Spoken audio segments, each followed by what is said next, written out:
En la ciudad de Córdoba, provincia de Córdoba, República Argentina, hubo un tiempo en que la noche no era un descanso, sino una amenaza. Ocurrió entre fines del siglo XIX y comienzos del siglo XX, cuando la vieja Córdoba capital aún conservaba zonas oscuras, bordes inciertos y calles donde el miedo caminaba con nombre propio. Y si hubo un sitio donde ese miedo tomó forma, fue en el antiguo cauce de la Cañada. No la Cañada amable de hoy, ni el paseo que la costumbre volvió familiar, no.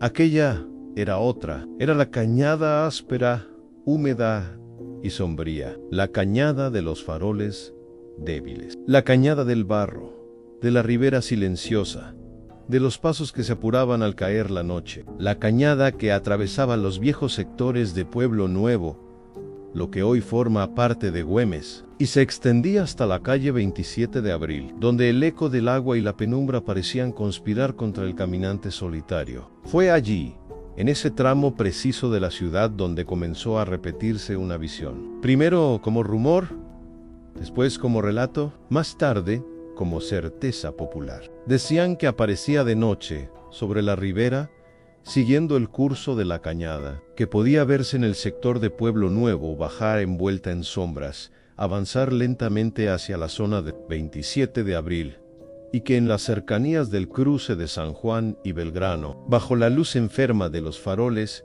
revelaba por fin su verdadero rostro. La llamaban la Pelada de la Cañada, y quienes aseguraban haberla visto coincidían en casi todo.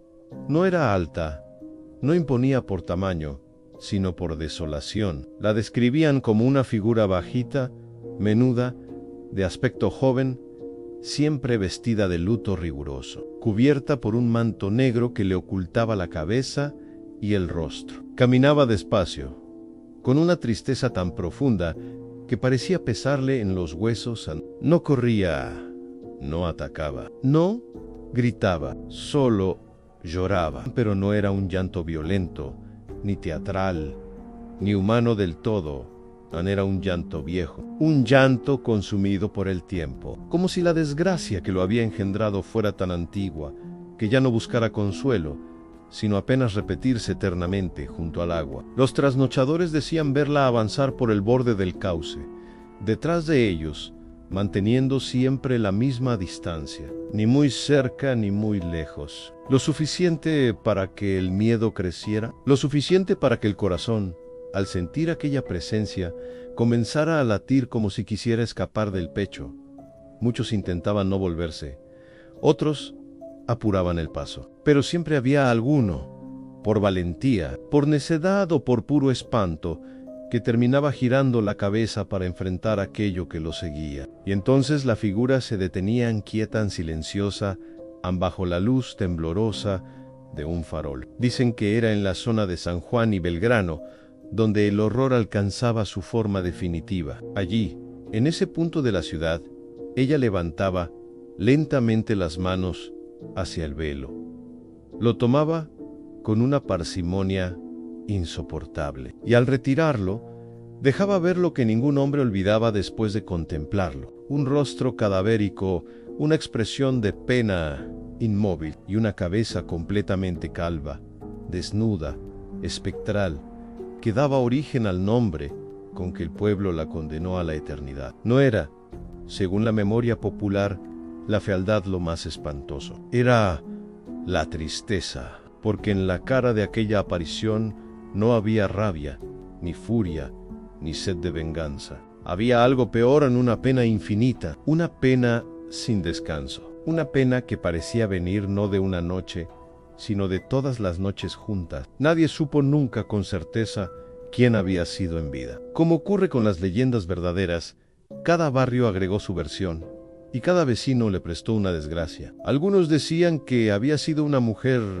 abandonada, otros una viuda enloquecida por el dolor. También se murmuró que había padecido una muerte atroz, una humillación irreparable o un destino tan miserable que ni la tumba quiso recibirla del todo. Pero ¿acaso el verdadero origen de la Pelada no esté en una biografía, sino en un lugar? Porque la vieja Córdoba, Argentina, en aquellos años, necesitaba sus espectros. La Cañada era más que un cauce, era una frontera entre la ciudad ordenada y sus márgenes inciertos. Era un territorio donde la noche se volvía más oscura que en otras partes, donde el agua murmuraba cosas que nadie deseaba escuchar, donde el borracho, el trasnochador, el muchacho imprudente o el hombre que volvía solo descubrían que el silencio también puede perseguir. Por eso la pelada no fue solo una aparición, fue una advertencia, una sombra puesta al servicio del miedo colectivo, una figura nacida para recordar que ciertos lugares